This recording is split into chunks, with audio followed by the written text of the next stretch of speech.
From the latest on Caribbean cruises to kosher safaris, pilgrimages to Jewish Eastern Europe, and award-winning wines and international cuisine in sun-drenched Tel Aviv. Sit back and enjoy the trip with the travel edition of the Jerusalem Post podcast. Hello, David. Hello, Mark. It's a while since we were together in Slovakia.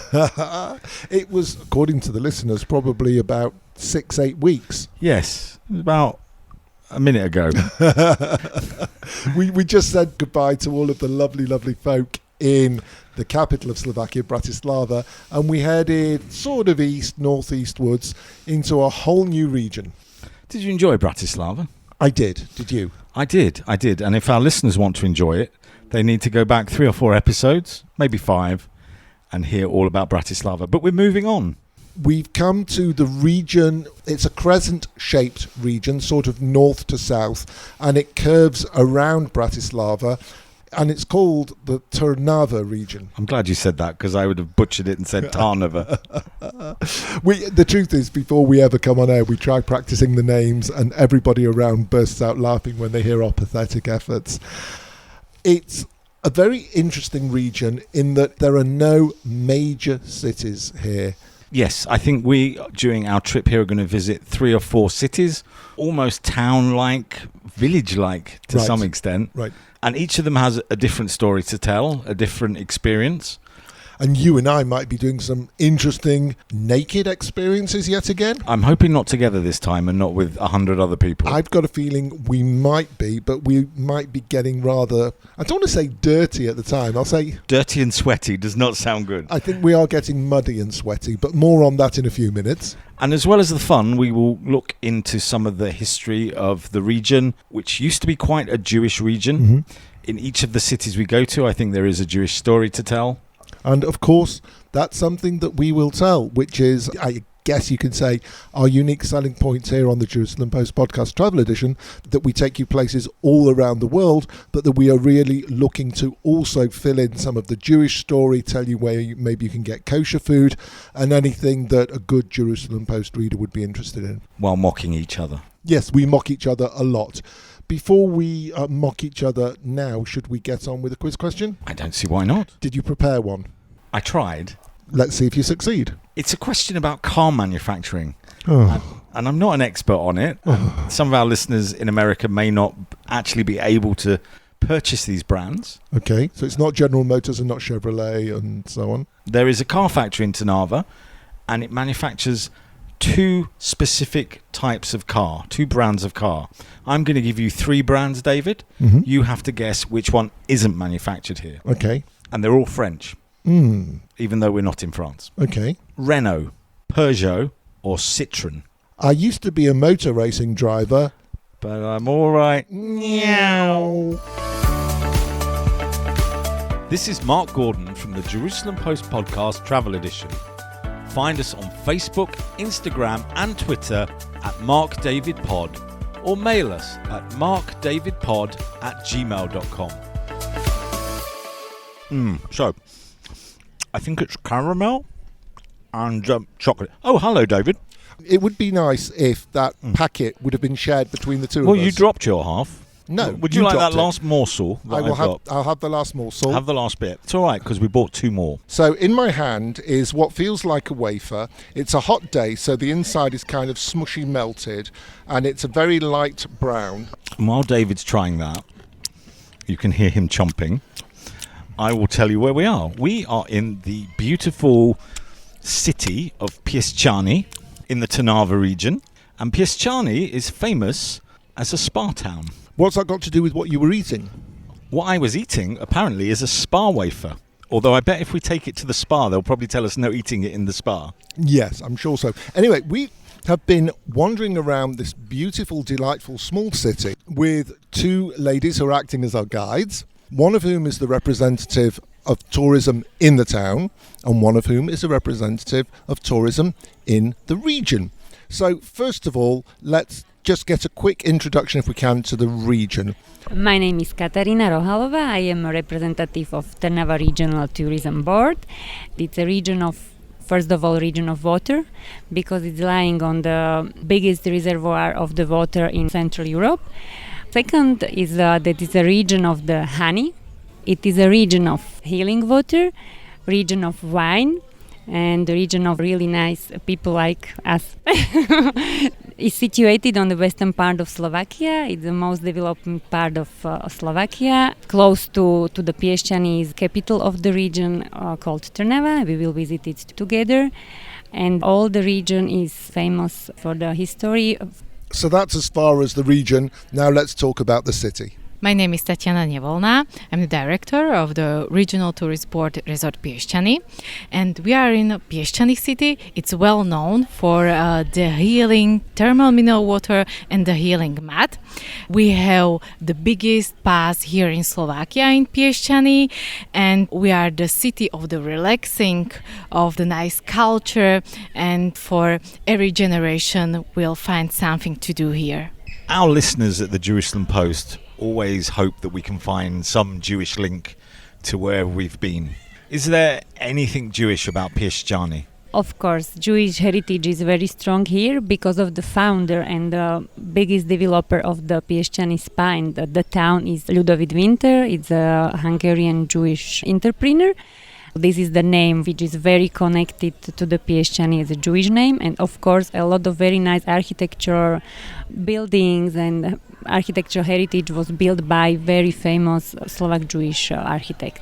We're going to experience some of the treatments for ourselves, but for now maybe we should talk about what else this city has to offer for the visitors. The city offers also the beautiful parks directly in the city center. We have a huge city park when you are going through the bridge, visiting the Spa Island, and also the Spa Island has a wonderful park.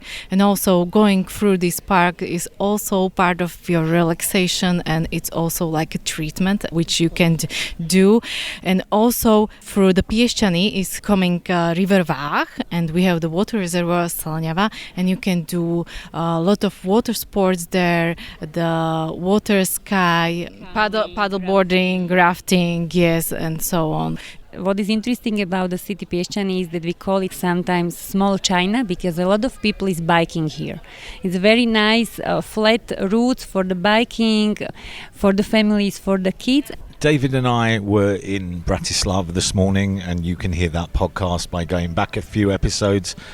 How easy is it to get from Bratislava or even from Israel to the Trnava region? 30 minutes from Bratislava to capital city Trnava, and within 1 hour you are here in a Piešťany highway driving. Also the train connection or bus connections are really good because on this western part of Slovakia everything is developed and connection is really very fine. How you can enter the region? Of course the international airport in Vienna is very close. In Piešťany you can be within 2 hours from the Vienna highway driving or by train. In region itself within 1.5 hours you can be from the Vienna airport. Another international airport is in Bratislava, and here in Piešťany town we have own small international airport, and we are now operating the flights from the Tel Aviv directly to Piešťany each Wednesday for whole season until the end of the November. In terms of the visitors to this region and to Piešťany, number one, if I remember rightly, are the Czechs. Number two are Germans. And guess who's number three? Israelis.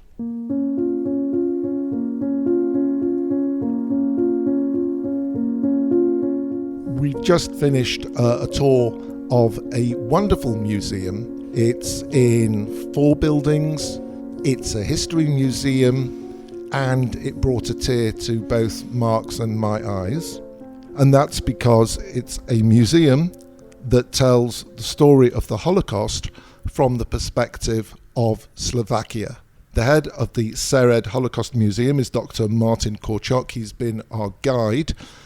How easy is it for you, from a guiding perspective, to tell the story? Because for a lot of people, when they're telling the story of a historic figure from the 1300s, it's ancient history, it doesn't really impact on today directly. But what you're doing is really something that is living. From my point of view, it's not so easy because we are talking about the fate and about the life of the people who some of them are still alive.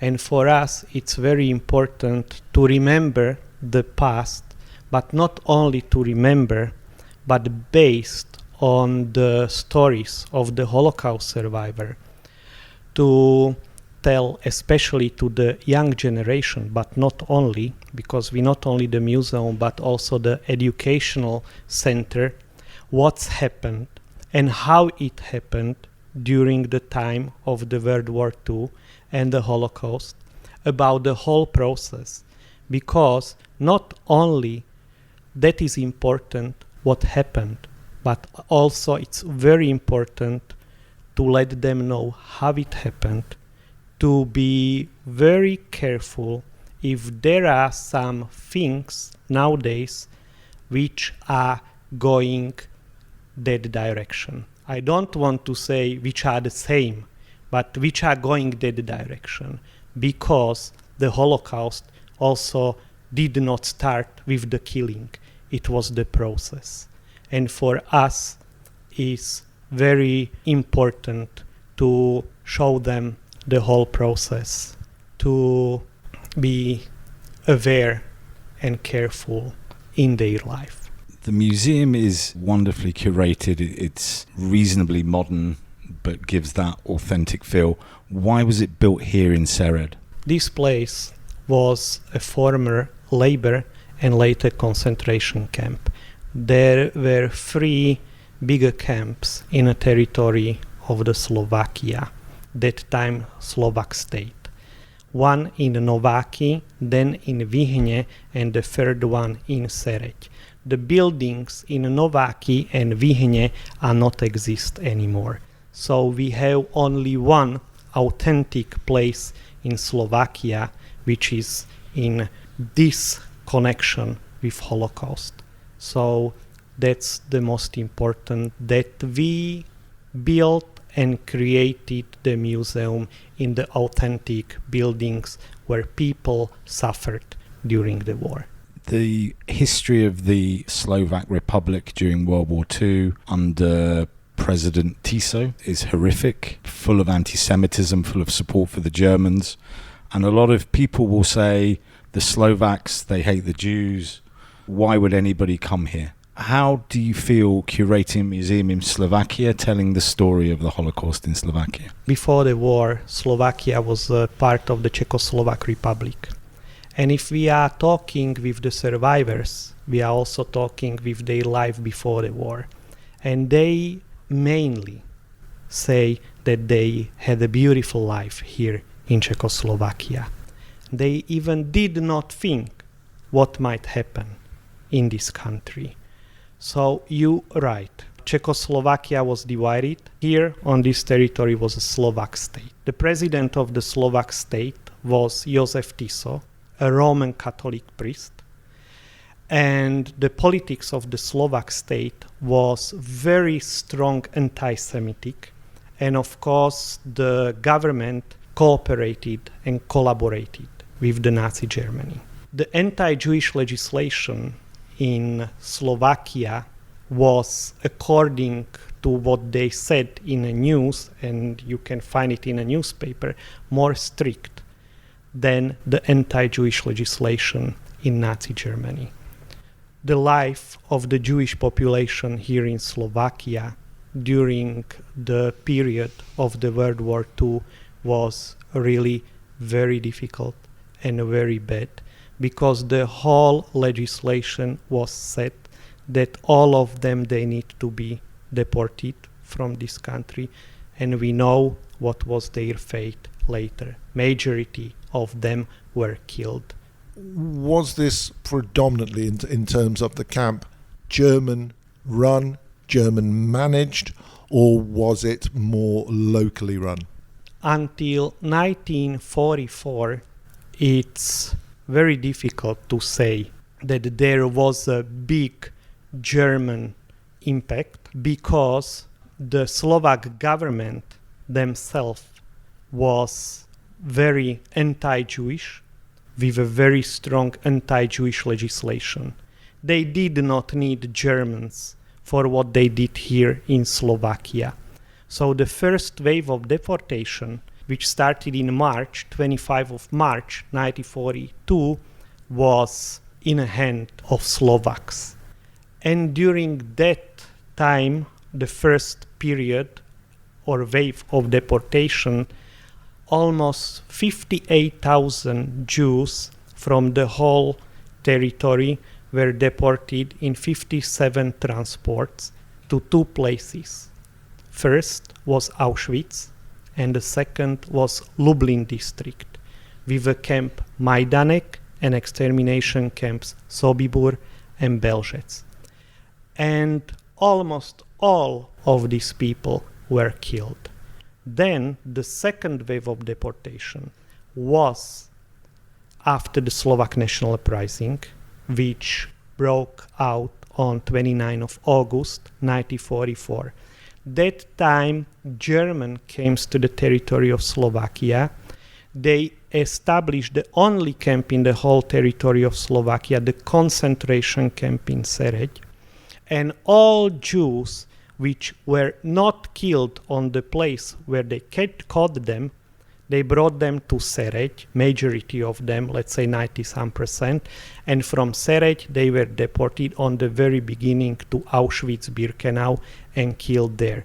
But again, that time it was also a cooperation with Nazis and the Slovak government. So it was not only in the hand of the Nazis, but it was a cooperation still. You work for the Slovak National Museum, which means that you are a government employee. Are you going to get fired if somebody from the government hears this interview and here is you saying that it sounds like the majority of what was done here was done by Slovaks?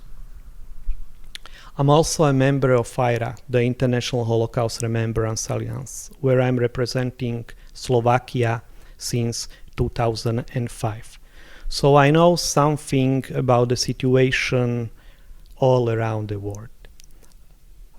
If you're asking me this question. Here in Slovakia, you're right.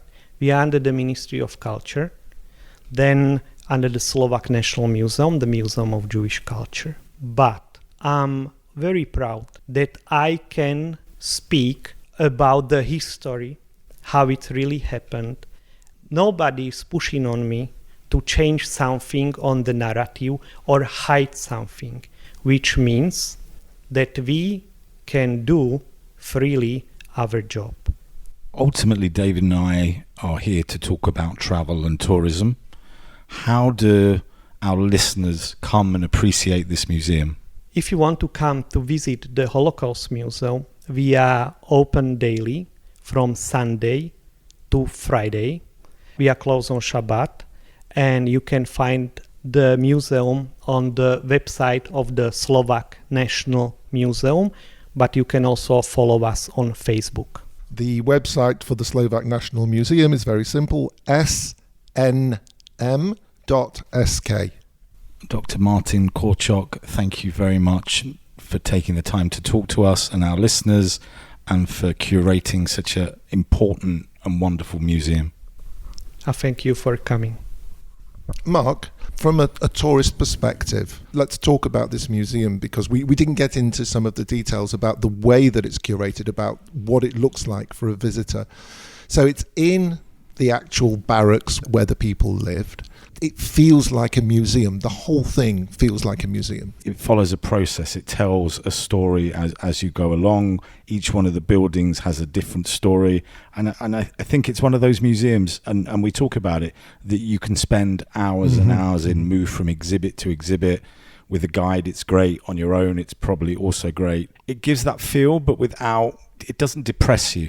It educates you, and I think it's a wonderful museum. Right, and it's also one of the highlights for me is that it also talks about survivors. It tells their stories as well as those of the victims. And not just the survivors, but also those Slovaks, those people that helped those survivors and gave them life by protecting them.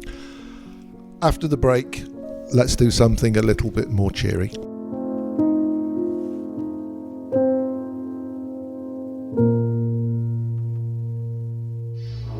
Israel is the startup nation, the scale-up nation, the unicorn country. Join me, Maayan Hoffman, Jerusalem Post Deputy CEO, Strategy and Innovation. And me, Zachy Hennessy, the J-Post Business and Tech and Innovation Correspondent for our analysis of the most critical Israeli tech innovations today. In each episode of Inside Israeli Innovation, we'll highlight a new tech trend, discuss the latest innovation news, and interview at least one of Israel's most promising companies. So if you like to know what's on the cutting edge, then this Jerusalem Post show is for you. Listen to Inside Israeli Innovation on Apple, Spotify, Google Podcasts, or wherever you get your podcasts. So we leave Sered and we return to Piešťany. Something that connects the two of them, as was mentioned earlier, Ludwig Winter was the founder of the spa. He was deported from Piešťany eventually to Terezin, but along the way he spent time in the camp in Sered. So we're back in this charming town, which is our hub, and we're going to be seeing various parts of the region. But just a little bit more information about Piešťany or Piešťany, I cannot pronounce it the second way. It's not only about spas and the lovely town centre, but we also discovered it has a rich cultural heritage.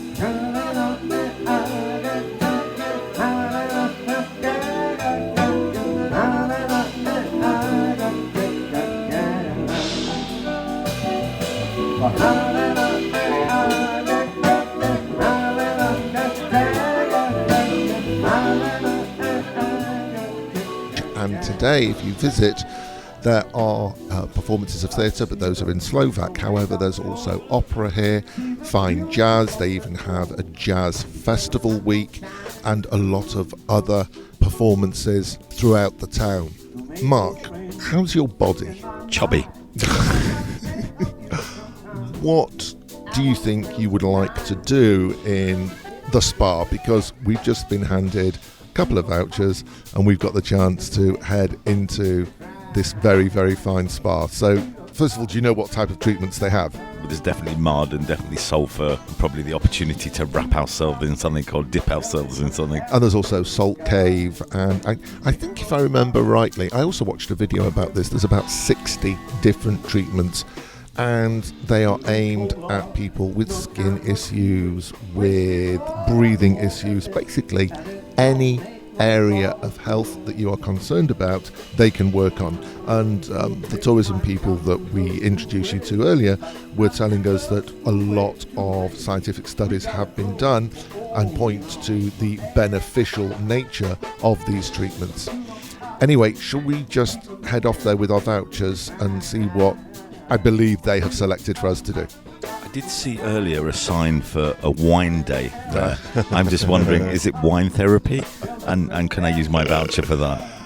All I'm going to say is I suggest you don't wear any clothing that you don't want to get too smelly. No, don't say don't wear no clothing. We're not going there. Well, let's see.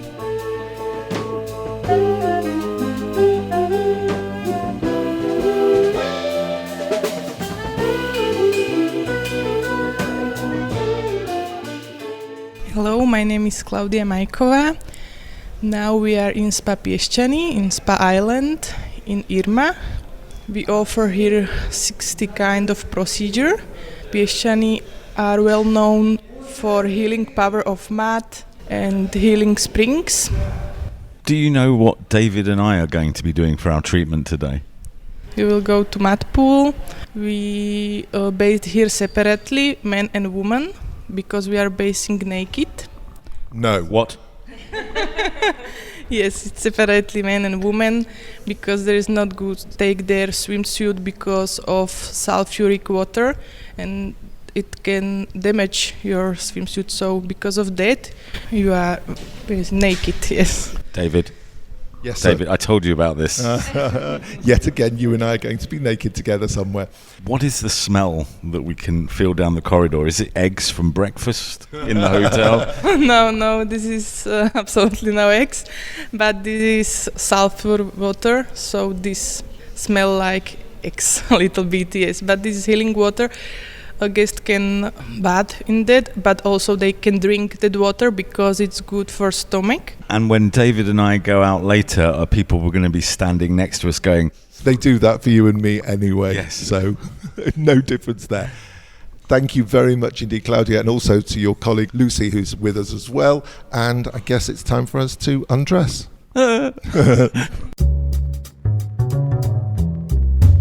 Trnava fact file. Slovakia has 6 international airports. Bratislava and Košice are the biggest, and there is also Piešťany in the Trnava region, Poprad in the High Tatras, Silac in central Slovakia, and Žilina. Bratislava is a destination for Ryanair, Wizz and Smartwings, as well as a number of charter airlines. Piešťany has direct flights from Tel Aviv, plus charter flights to Cyprus, Turkey and Egypt. Trnava is around 40 miles from Vienna, which opens up access to the US, Canada, Israel, France, Dubai, Istanbul and most major international airports. You can reach Bratislava from Vienna in under 1 hour by road, rail or even a slightly slower boat trip up the Danube. You can also reach the Trnava region from Vienna Airport in under 90 minutes by road or rail. For those wishing to take a rest from the busy city life, Piešťany has a major spa, offering numerous treatments. The Ansana Health Spa hotels are the biggest spa resort in Slovakia. In Trnava there is a Holiday Inn, and there's a number of cozy boutique hotels across the Trnava region. $100 will buy you €91 as of July 2023. Slovakia has a continental climate with 4 seasons. Summers are hot, getting to an average 30 Celsius or 86 Fahrenheit. Winters are cold, cloudy and humid.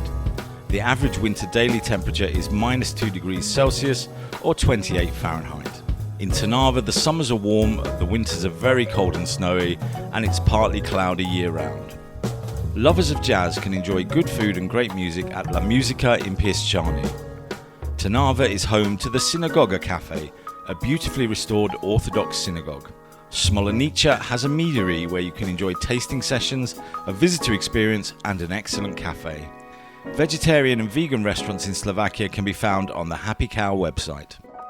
So, as is usually the case, Mark is the guinea pig and I get to hold the microphone. So can you just explain where we are, Mark? We're in a basement pool at the spa. It looks filthy, but that's because it's a mud pool. There's 2 or 3 people here. We have to be silent, so I'm whispering. But I'm about to get into the mud pool, and then on the floor of the pool is loads of mud that I'm supposed to cover my body in, but not my face, because I'm too beautiful. Okay, Mark, you go down and I'll ask you some questions and then I'll join you in the pool. Be careful, it might be a bit slippy. So Mark is now descending into the pool and is going to come around the corner because he had to go downstairs to take him away from the microphone. He's pulling faces. He's looking a bit distressed. The smell is not that bad. There's generally the smell of sulphur around, but it's fine. And now we're going to pass the microphone to Mark, who is in the process of turning around and sitting on a step at the edge of the pool. The floor is just completely covered with mud. It's kind of like being at the sea, but it's just a lot ickier underneath. And I've got hands full of mud, which I'm about to put all over myself. It's lovely and warm though, and it doesn't smell half as bad as the sulphur pool. So we were in the mirror pool, which I think is basically sulphur, and you sit in there for 10 minutes. It's 39 degrees. It's a very pleasant warmth. But now it's time for me to join Mark in the mud. So we'll talk later. But I think we should finish this little bit with a song, because everybody else has left the room, but we can do it a little bit quietly. And the song, of course, is... I want to break free. I want to break...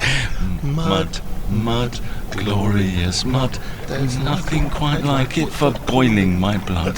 So follow me, follow down to the hollow, and then let her wallow in glorious mud.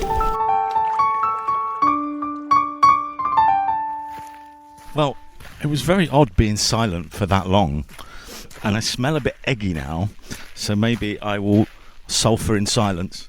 Oh my gosh, that's what you were figuring out this sort of hour or half an hour afterwards when we had to lie down wrapped up in towels and blankets. It was very different to spas I've been to before. This is a proper traditional spa. You feel the sort of medical environment a little bit. And I thought the staff were excellent. They were friendly. We had got an interview with a last-minute request. People were smiling. Lots of cups of water along the way. I feel young. Yeah, I feel like I did when I went in, except a bit more sulphur smelling. No, I'm relaxed. I feel my skin and my pores are very clean and cleansed. Oh, I guess there's only one way to go into the break, and that is...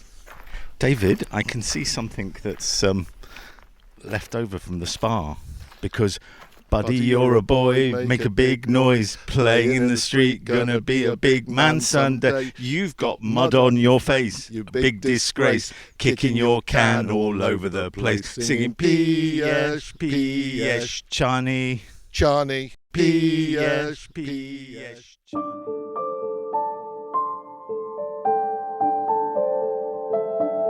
We've now headed away from Piešťany into the countryside to a town which has seen better days, but it's a town that is also trying to remember its past, particularly its Jewish past, by restoring the main synagogue that was in this town. We are in the town of Vrbove and we are standing inside the synagogue.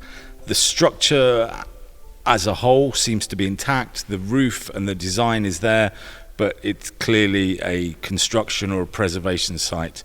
Who owns this synagogue and what is the project here? Synagoga je v súčasnosti už kompletne majetkom. This is Mr. Ľubomír Bosák. He is working on a cultural department of the municipality. He is taking care also of this very nice project about this synagogue. Now synagogue is happily because all the synagogue belongs to now to the city. They bought half of it from the private owners, and the city is now really working on the reconstruction. They prepare the project and they are trying to gather the money to make a fantastic reconstruction for the monumental place or for the cultural center. Generálnu opravu tohto objektu a tejto významnej pamiatky. The synagogue is 140 years old this year, but the community began before that. What are the roots of this community? How did it start? Tak počiatky Vrbovskej synagógy. The roots are coming to the 17th century when first Jews were coming from Moravia, from Uherský Brod, and they started to establish community here. They were still growing, and in end of the 19th century this synagogue was built. The community was on his peak. A už v 18. storočí mali aj vlastnú synagógu. You mentioned the peak here. How many Jews were living in this town during the peak? How many synagogues were there? Tak vo Vrbovom žilo... Number of inhabitants in general was 4,000. And the Jewish community from this number was 1,200. So it was a large number. With the developing of Piešťany, they started to move to another cities, to larger city, more to the Piešťany. The number was decreasing here. And before the Second World War II, it was 600. Okolo 600 židovských obyvateľov. We're at World War II now. What happened to the community here? Tak vrbovskú židovskú komunitu... The story is the same as in each Slovak during the Slovak state. During the Second World War in 1942 started to be deportation also from here, but fortunately some of them escaped or were hidden also with the local inhabitants here. Okolia. We've read some of the people that left before the war were Rabbi Chaim Sonnenfeld, who became the chief rabbi of Jerusalem, and another prominent rabbi, Rabbi Yitzchak Weiss, unfortunately was amongst those that was deported in 1942. This has also a connection to the Khatam Sofer. If you go back to the podcast we did from Bratislava, you'll hear about his burial place and the fact that he was trying to spread orthodoxy around this part of Europe in the face of the reform movement in the 1800s, and Vrbove was one of the centres where his students were active. A large number of synagogues were destroyed during World War II and in the communist era afterwards. How did this synagogue survive? Tak tu nezaznelo niečo It was never planned to destroy, even during the World War II or during the communism regime. End of the communism regime, it's really interesting because in 1985 they wanted to start with the renovation of the synagogue. They put it into our cultural heritage of the state. It belongs to the heritage and they would like to start with the renovation, but they didn't manage it because Velvet Revolution came and all this plan was failed and started the restitution process. Štátom uznanú kultúrnu pamiatku, tak sa prikročilo k jej rekonštrukcii. So as part of the restitution process, what we have learned is that this area actually belonged to a textile factory just around the corner, and during the war the synagogue was being used to store furniture, which helped it to survive. But then after the war the textile factory was using this as a storeroom, which also helped its survival. But the owners of the textile factory wanted to tear down this synagogue and completely repurpose it.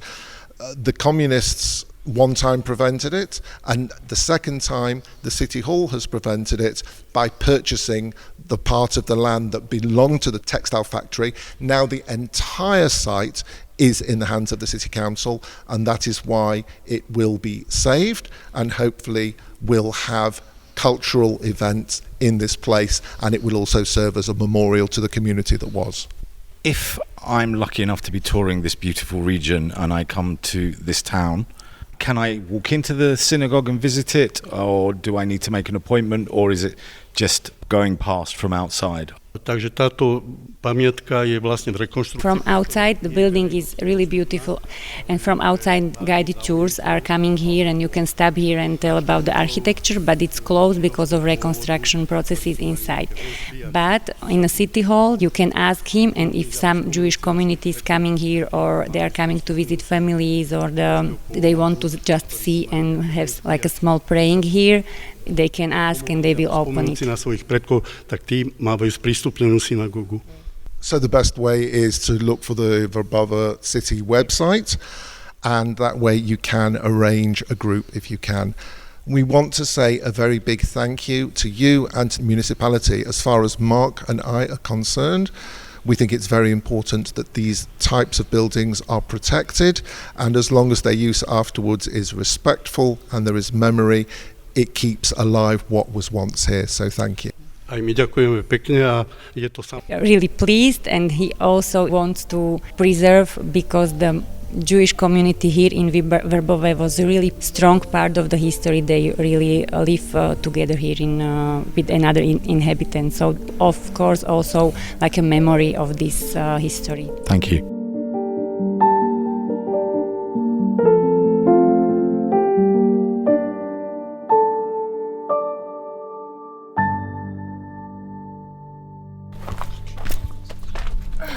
So I'm gonna open the House of Bones, but look at your head because it's really small, the door.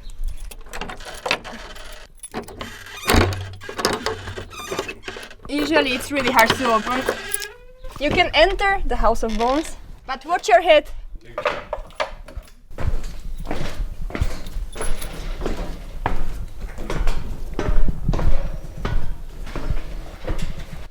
Hi, I'm Anička Valentová. Welcome to Trnava. We are now at the House of Bones, and now I'm gonna explain you the history of this really dark place. You are looking at 14,000 human bones. These are here because we had really small cemetery in the Middle Ages, so there was basically no place to bury other people. So when somebody died, they just took the bones and they used to store them in this House of Bones. Over there you can see a skeleton. He was found here, like you can see him, and it's really strange because it looks like a grave, but what is a grave doing in a huge House of Bones? There is something like a mystery we can't really solve for now, but we hope that the historical research will find some answers. If you look at the bones, you can see mostly femurs. This is because of their strength and durability, and you can't see many skulls because they are from more parts and they fall apart first. Mark, at this stage, you and I should probably have a quick chat because we haven't actually introduced anybody yet to the city of Trnava, which is the same name as the region of Trnava. Thoughts so far on what we've seen? It feels like one of those traditional Central European towns, big squares, lots of churches, a really, really beautiful city. But like Slovakia that we've seen so far, interspersed with little bits of communist architecture. You're listening to the Jerusalem Post podcast Travel Edition. Find us on Facebook, Instagram and Twitter at MarkDavidPod or mail us at markdavidpod@gmail.com. David and I are now sitting in a very, very beautiful building in the centre of Trnava. It has been restored 7-8 years ago. It was the Orthodox synagogue. And now, maybe controversially, it is a cafe called Synagoga. Anna, can you tell us a little bit about the Synagoga cafe? It's a nice place for cultural events. So it's not just a cafe, but it's also a place when people can meet, they can organize cultural things. So there is always this special spirit. This is not the only synagogue we have. Across the street, you can see the other synagogue. There is a center of contemporary arts, and it was the synagoga status quo ante in the past. So you can see we had two communities, one Orthodox community and one Reformed community. We have always had this Jewish community from the Middle Ages till the Second World War. Nowadays, unfortunately, we don't have many Jewish families here, and none of the synagogues is working. So Jews go to Bratislava, but you can see still the architecture at least. Just looking around this building, and as regular listeners to the podcast will know, I'm no architecture expert, but as Mark said, it's been beautifully refurbished. The ceiling is a magnificent mix of blues and, I guess, salmon-coloured. There are circles with various shapes within. There are obviously large stars of David. There are chandeliers hanging low, which, if not original, are probably very reminiscent of the original. The supporting pillars all around are there to see. The ladies' gallery has been restored in all of its original beauty. And what's perhaps interesting and controversial is that at the front of the synagogue is still the Aron Kodesh, which is the ark in which the Torah scrolls were kept. There are some Jewish people who think maybe it's not a good idea to use a synagogue for some other purpose, whether it's cultural, whether it's cafe or anything else. What do you think? I personally think that it's a great idea to have a coffee in here and also a place for cultural events because it's always better to have a cafe than a ruins. Are you able to elaborate a little on the history of the Jews in the city, when they came, how long they were living here for, and obviously where they all disappeared to? We have proofs that the Jews have been here from the very beginning. From the Middle Ages, then they've been here. They had even their own mayor, their own system. They lived kind of separately from the rest of the town, but they lived very close to the town and to the center of the town, which is quite strange when we compare it to the other towns, for example, with Prague or some other European towns. And then it happened in 15th century, the tragic event. It wasn't actually true, but there was a murder of Catholic child, and people from Jewish community were evicted. 14 of them were burned, and they were forbidden to enter the town from this time on. And then they could return in 18th century, and the synagogues were built in the 19th century when the community was really prosperous. We had many famous rabbis, clever men, and the importance of Trnava just grew with the clever rabbis. Then, during the Second World War, some people were trying to stop the deportations because we had important Jews, and they were afraid that if the Jews are going to be deported, the city will just bankrupt. And they succeed. So actually in the first deportations they weren't deported, but then they didn't succeed once more. So unfortunately, they've been all deported. After the Second World War, there was a community. They were in the synagogues, but then it was slowly disappearing. We've talked about the synagogue. We've talked about the bones of people who weren't Jewish under the cathedral. What else would you say people are going to see if they spend a day, 2, 3 days in Trnava? We've never mentioned the churches, which is quite funny because Trnava is well known as a little Rome, and it's really famous name for Trnava. So we have 11 churches, then we have 2 synagogues, we have 1 Protestant church, and we have many, many monasteries. And I would say that this religious spirit is still alive. It's not just the churches what makes from Trnava the little Rome. Trnava was also the center of religious life, something like real small Vatican for Kingdom of Hungary, so people can visit the basilica, they can see their epitaphs, and there are 2 crypts next to the basilica. Some of the crypts in the town are possible to visit, so this is also a really nice thing to do in Trnava. And then, I've never mentioned the most interesting part for families with kids. We have special Baroque prison cells. 2 of them are well preserved with original engravings from 18th century, which is something really, really unique. And for children, it's something they will never forget, but also for the adults. There is also a beautiful wine cellar where you can taste some special local brand honey wine, and you can just cool there in these hot days. So, if you want to come to Trnava, get rid of the kids, show them a few dead bodies and throw them in a prison cell. This is clearly the place to come. How do you then organise a tour around this city and find out more about it? If you type on Google local tours or something like that, you will certainly find many informations. Personally, I do the tours especially for children and then for adults with these honey wine tastings. There's also a center for touristic informations. They're also offering some kind of tours. It's really easy to get these informations.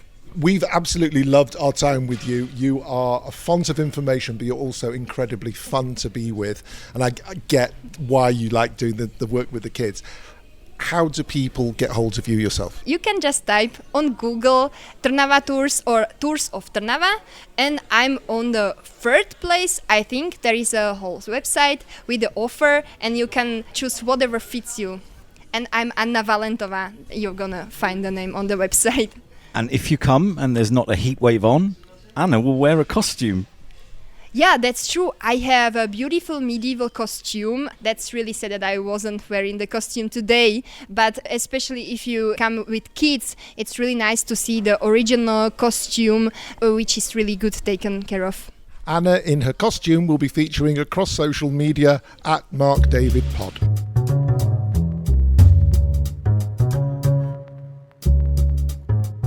Bated breath, eh, Mark? Yes. I have to admit, when I saw we were coming here, I was very, very excited. It's always a treat to finish off one of our trips Drunk. with alcohol, exactly. We're not going to get drunk because we still have an interview to do, but we're very excited and we're doing a type of alcohol we haven't done before. What is it, David? That was me having a shave. Oh, yes, I was going to say. We are in Smolenica, a village in the Trnava region, and we are at the Večela Vina mead, I suppose, factory, complex, visitor centre. It is not only a place that produces mead, and in a minute we're going to find out everything else they produce. It is a stunningly beautiful, landscaped, sunny, happy place to be. And in fact, our host that we're about to interview has on a t-shirt that says, "Don't worry, be happy." David, yes, stop with the jokes and behave yourself. Oh, dearie me.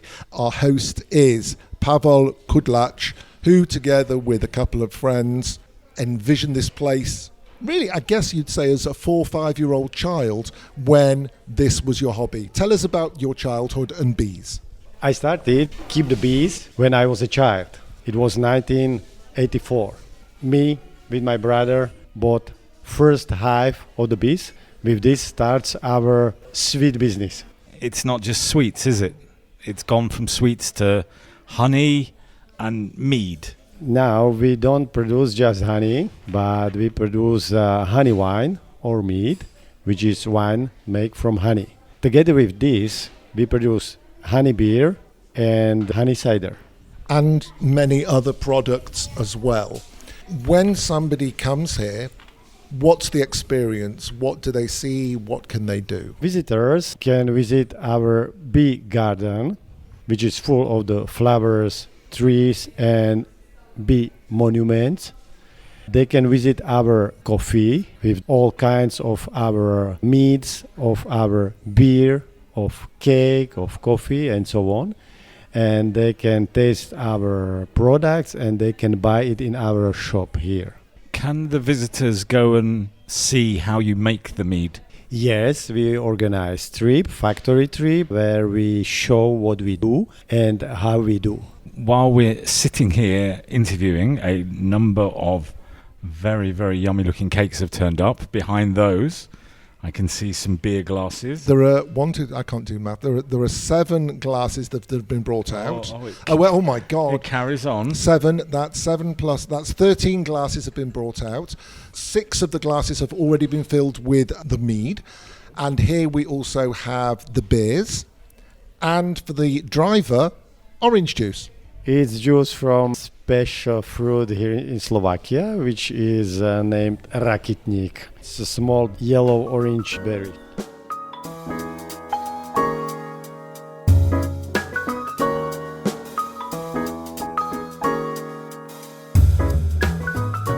It's time for the tasting. So what have you got for us, first of all, Pavel? We will start with fruit honey wine, which we make from honey and black currant fruit. It smells a bit stronger than wine, like brandy or like slivovica. Pavel is treating this honey wine exactly the same way you would expect an aficionado of grape wine to behave. So he's swilling it around in his glass far more expertly than I am. Yes. The tasting of honey wine is very similar how we taste grape wine. So we use similar glasses. We can smell the honey wine.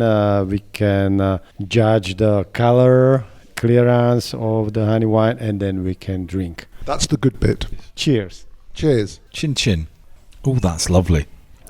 It's not too sweet, but you can definitely taste the sweetness. I've got to have another sip to decide what it tastes of. Do you know, before we started this, I was already confused and I started sniffing the microphone. I would never say it had honey in it. Is it wrong if we're tasting that we don't spit it out? It's okay to taste it and drink it. Of course you can. You might remember when we were in Poland in a place called Kombornia, at a certain point we turned off our microphones and said, we'll be back in half an hour.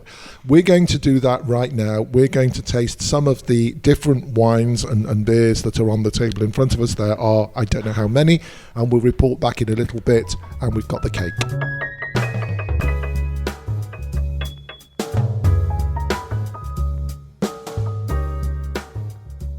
Oh, Mark. Oh, David. You're just going to make noises, aren't you? Oh, my goodness. What a wonderful, wonderful way to end the podcast. So, what do you think? We've tried now 6 different wines. 6 different mead wines, yeah. Mead wines. And we've had 2 honeys. 2 honeys. 2 beers, David. 2 beers. Say 2 beers. And we've got 1 beer left. Oh, it's here we being go. poured in. Pavel is not letting us stop. But I'm being very impressed And because for this we love him. Pavel is driving, so he is having the tiniest just to do the decent thing, and so he can explain the flavours to us. So, Pavel, tell us about the last beer that we are going to taste now. This beer is dark beer, Bragot, where is the biggest part of the honey. This is a much darker beer. Let me have a smell. It's more yeasty. Something we learned from Pavel, which I never knew before, is, you know, when you want to get a good sniff of wine, and so you sort of move the wine around the glass to let the aromas come to the top, if you're tasting beer, that you can or should do exactly the same thing. So how does it smell now after I you've don't know, done I'm still sniffing the mic. You're sniffing the mic for sound effect purposes. Do you know it's? I can't hear you. Oh yeah, sorry. Now I'm talking to my glass and sniffing the microphone. Will I edit that or keep it in? Oh, keep it in, definitely. Do you know, it smells more like the mead than any of the others. This is closer, in a way, to the mead than the other beers. It is something between mead and beer. So what I smell here, I'm always the weak partner when it comes to smelling things and tasting things. Despite having the biggest nose. Thank you very much indeed. I smell yeast. The best thing about this is David doesn't like to drink too much beer. So every one of these tastes he's had one sip and poured it into my glass. So I'm watching him, waiting for him to finish. It's not that I like you, I'm interested in you, David. It's that glass. You're like my little doggy who's watching me while I'm eating my dinner, hoping either some scraps will fall to the floor or I'll give some. Just to add that the cake that came with... Oh, do not slurp. Where are your manners? Just to add that the cake that came with is just fabulous. Yes. Yours is like sugar on a plate, toffee. There is no way I am going to be sleeping tonight because I'm going to be jumping off the roofs of buildings and just singing and whatever from the sugar rush. But I'm going to make the slurping noise again because this one's really nice. David, there's a bee on your head. Oh, behave, to use your term again. Did I ever tell you I was born in a hospital, but my first house was on Beehive Lane? If we're talking about being born, the gentleman who runs this place by the name of Pavel, 2 of his daughters work here, and I believe altogether another 4 of them sometimes come and help out. How many kids have you and your wife got? We have 7 kids. How can anybody have 7 children? It's easy. Would you like a diagram, Dave? When you drink honey wine, it's very easy.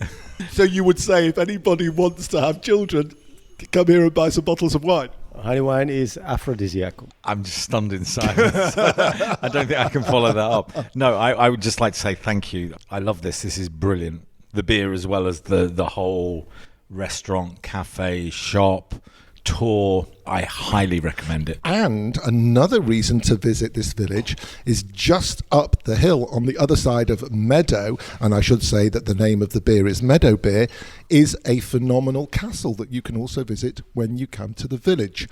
If people want to know more, do you have a website that they can look at details? People from the whole world can come to see us, and we have a program for them in English. The name of website is včelovina.sk. And for those of you that need to spell it, it is vcelovina.sk. And by the way, that means honey wine. Pavel, thank you so much. This has been fascinating. Thank you for keeping our driver sober. She didn't drink any alcohol at all. And just like to you and your family, keep doing an amazing job. Thank you very much. You are welcome, and thank you for your visit.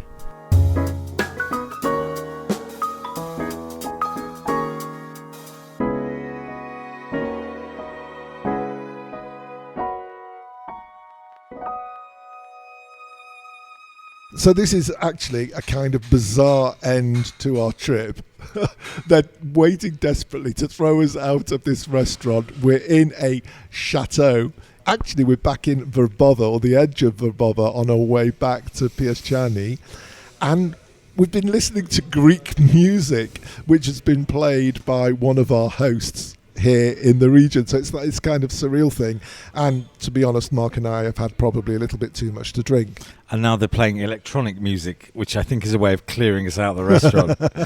Only the DJs amongst us will be listening to this. Right, time for thank yous. I'd like to thank everybody who's been with us, who keeps giving us this card to put in front of us that says, you are here in Trnava. After 2 days here.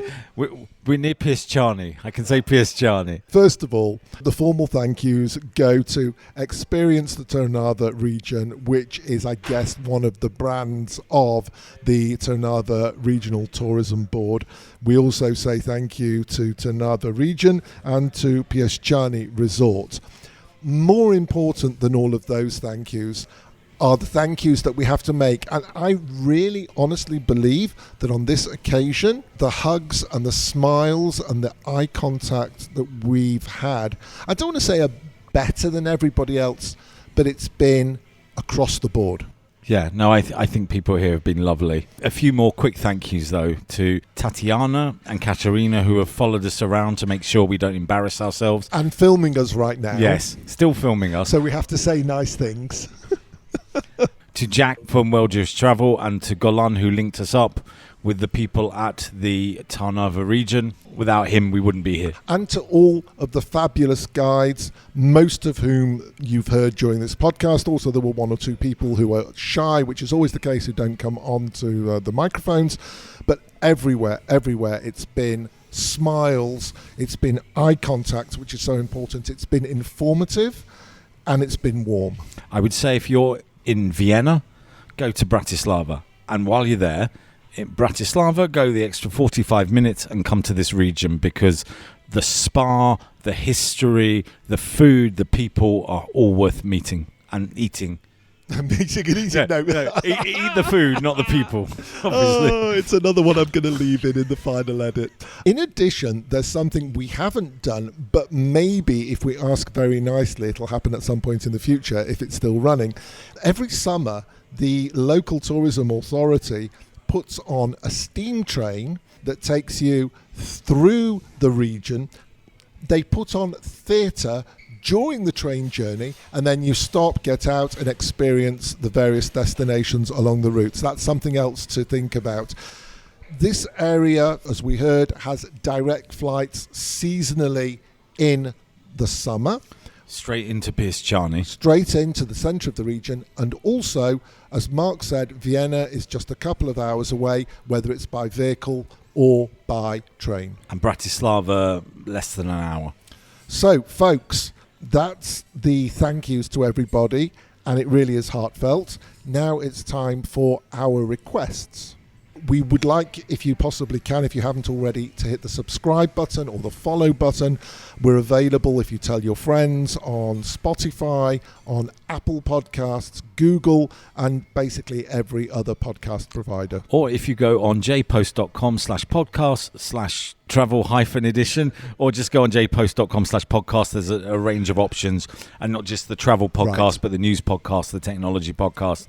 Have a listen. They're all worth it. So we've said subscribe. A 5-star rating would be great. Write a review, because the more reviews you write, the higher up the listing we go, the more people will find out about us. And if you enjoyed this edition, go back 3 or 4 editions and hear all about Bratislava as well. And we've got another 60 plus episodes, probably almost 70 by now, for you to listen to. So those of you that are still with us and haven't switched off, deleted or whatever, we have the answers to the quiz question. In the Trnava region, there is a car factory, and it manufactures cars. Which one of these brands does it not manufacture? And the question was Peugeot, Citroën, or Renault? And the answer is, David?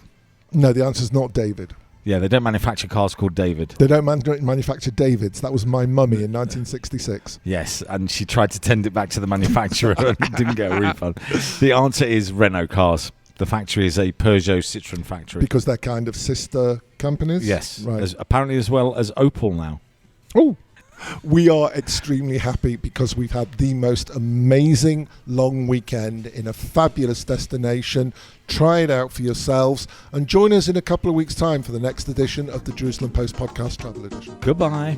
Farewell.